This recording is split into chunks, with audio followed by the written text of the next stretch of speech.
दोस्तों, मेरा नाम है मोहित और आपका स्वागत हमारे YouTube चैनल हिस्ट्री चैंपियन में। तो जैसा कि आप जानते हो, आपका जो पेपर होने वाला है हिस्ट्री ऑफ मॉडर्न इंडिया, आधुनिक भारत का इतिहास का जो पेपर होने वाला है, उससे संबंधित जितने महत्वपूर्ण प्रश्न होने वाले हैं सारे के सारे मैं आपको करवाने वाला हूं। उसका अगला महत्वपूर्ण प्रश्न है, उग्र राष्ट्रवाद के उदय एवं स्वदेशी व होम रूल आंदोलन के महत्व के बारे में बताइए।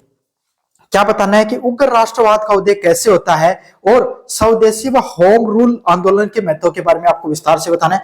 काफी ज्यादा मोस्ट इंपोर्टेंट प्रश्न है, एग्जाम में बार बार देखने को मिलता है, अच्छे से कर लेना। साथ के साथ चैनल को जोर से सब्सक्राइब कर देना, वीडियो को जोर से लाइक कर देना। 30,000 सब्सक्राइबर का मैंने टारगेट ले रखा और मुझे उम्मीद है अपन सब मिलकर इस टारगेट को जोर से अचीव करेंगे। सभी बच्चे चैनल को जोर से सब्सक्राइब कर दो।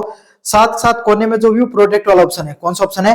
व्यू प्रोडक्ट वाला ऑप्शन, इस पे क्लिक करके फ्लिपकार्ट और मित्रा से कोई प्रोडक्ट खरीदोगे सबसे ज्यादा डिस्काउंट आपको देखने को मिलेगा।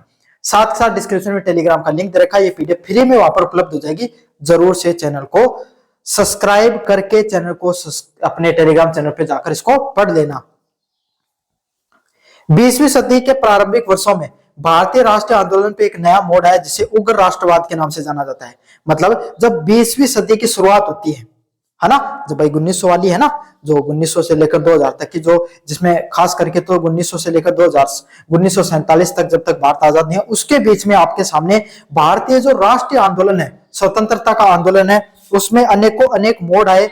उसमें एक आपके सामने जो सबसे महत्वपूर्ण मोड़ था वो था उग्र राष्ट्रवाद का, कि अब जो जनता है वो अंग्रेजों से बातचीत नहीं करना चाहती थी, सीधी लड़ाई करना चाहती थी। समझ में आ गया? उसी को क्या कहा जाता है? उग्र राष्ट्रवाद के नाम से जाना जाता है। उग्रवादियों की प्रार्थना व याचिका की नीतियों जो उदारवादियों की प्रार्थना और याचिका की नीतियों की विफलता ने युवाओं के एक वर्ग को अधिक आक्रमणकारी और प्रत्येक संघर्ष की ओर प्रेरित किया। क्या हुआ करता था? उदारवादी कौन हुआ करते थे? गोपाल कृष्ण गोखले हो गए, है ना, ये वो नेता थे भाई, बड़े बुजुर्ग आदमी थे, है ना। भारतीय राष्ट्रीय कांग्रेस थी, उसके अंदर जो बड़े बुजुर्ग थे ना, वो क्या थे भाई आपके सामने? वो कहते थे कि अंग्रेजों के साथ क्या है भाई, ज्यादा ताकतवर है तो इनसे कोई विनती करके, है ना, आंदोलन करके, कोई लेटर वगैरह पत्र वगैरह देकर इनसे बात मनवा सकते हैं। लेकिन अंग्रेज ऐसे मानने वाले थे नहीं।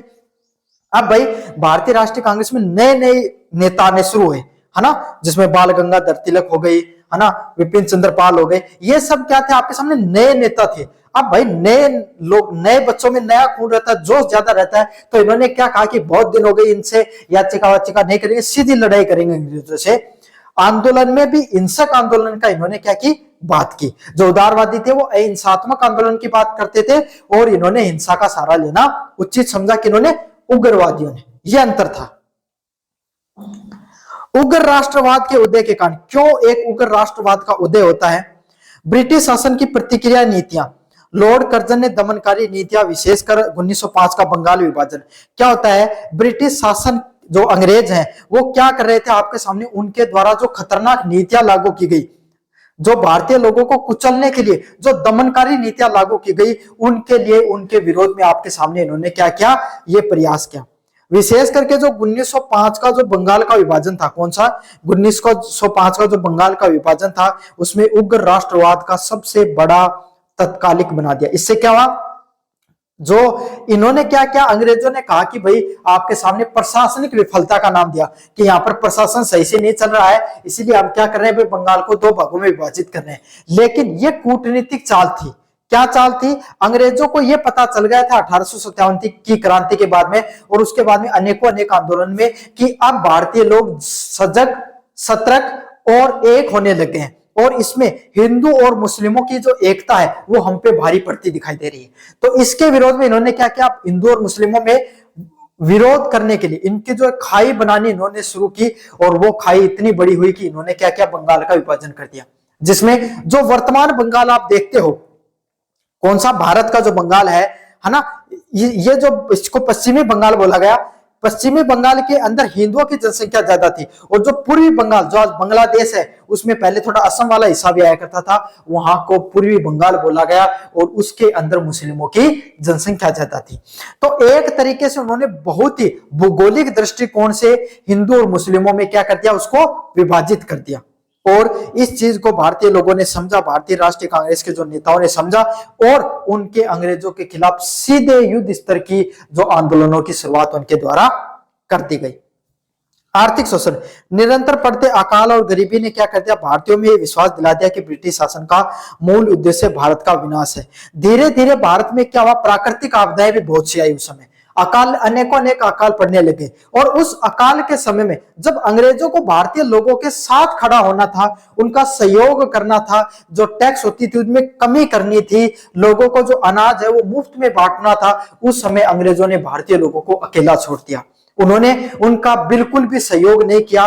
उस विकट परिस्थितियों में अंग्रेजों का जो असली चेहरा वो सामने निकल कर आया और लोगों को यह पता चल गया कि अंग्रेज हमारे साथ देने के लिए नहीं, हमारे विनाश के लिए है। अंतरराष्ट्रीय प्रभाव, जापान की रूस पर जीत 1905, इथोपिया की इटली पर जीत ने इस मिथक को तोड़ दिया कि यूरोपीय अजय हैं। धीरे धीरे क्या हुआ आपके सामने भाई, ऐसे लगने लगा था कि अंग्रेजों को कोई हरा ही नहीं सकता। लेकिन इथोपिया की इटली पर जो जीत होती है, जापान की रूस पर जीत होती है, साथ के साथ क्या होता है, अब जापान छोटा सा देश है और रूस कितना बड़ा देश था, तो क्या हो गया भाई, जब जापान छोटा सा देश रूस को हरा सकता है, इथोपिया है वो एक छोटा सा देश आपके सामने, वो इटली जैसे बड़े देश को हरा सकता है, तो ये भारतीय लोगों को भी महसूस होने लगा। और अंग्रेज अफगानिस्तान में भी हार गए थे, तो ऐसे लगने लग गया था कि अब अंग्रेजों को हराना कोई बड़ी बात नहीं है, कोई टेढ़ी खीर नहीं है, हम भी हरा सकते हैं, अगर जापान नहीं, अगर रशिया को हरा सकते हैं तो। योग्य नेतृत्व है, लाल बाल पाल, लाला लाजपत राय, बाल गंगाधर तिलक और विपिन चंद्र पाल जैसे जो भारतीयों ने क्या क्या स्वावलंबन और आत्मसम्मान का पाठ बिठाया। इन्होंने क्या कहा, इन्होंने कहा कि भारतीय जन्मभूमि, धर्मभूमि, कर्म भूमि और हमारी जो आपके सामने जो ये भूमि है, जो भारत माता है, इस पर हमारा ही शासन होना चाहिए। कोई विदेशी लोग हमारी आप भूमि पर आकर कैसे राज कर सकते हैं, हमारे लोगों पर कैसे राज कर सकते हैं, इसकी बात को उन्होंने सशक्त के साथ उठाया और भारतीय लोगों को स्वावलंबन, अपनी इच्छाओं के अनुरूप जीना सिखाने की बात की।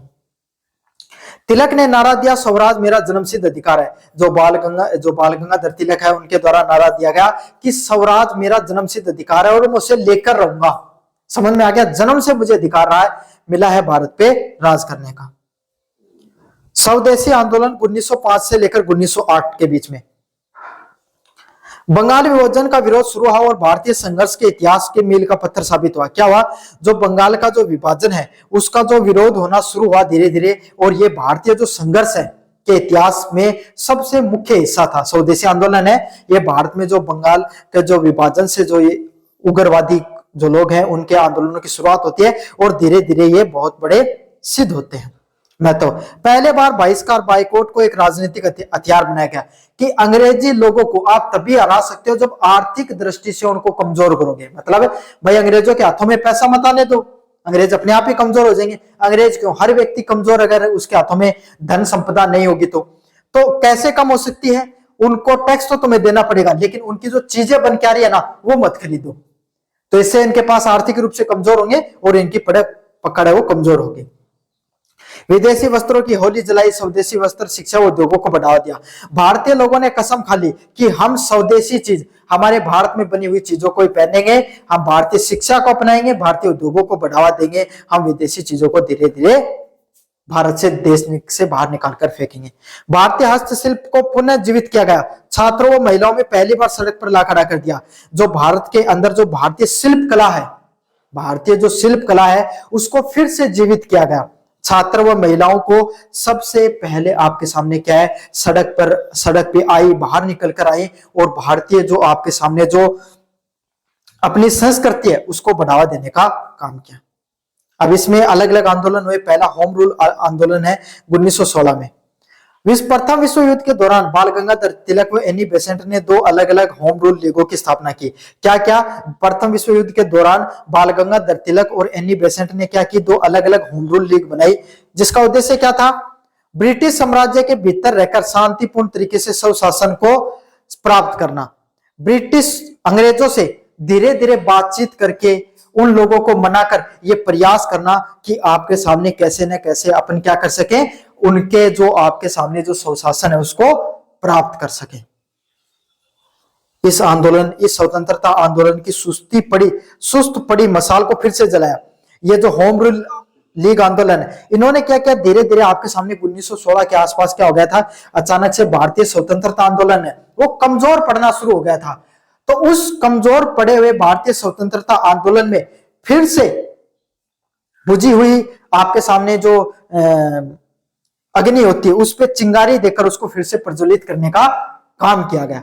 क्यों भाई? आपके सामने, क्योंकि ये वो लोग थे बाल गंगाधर तिलक और एनी बेसेंट जो अंग्रेजों के साथ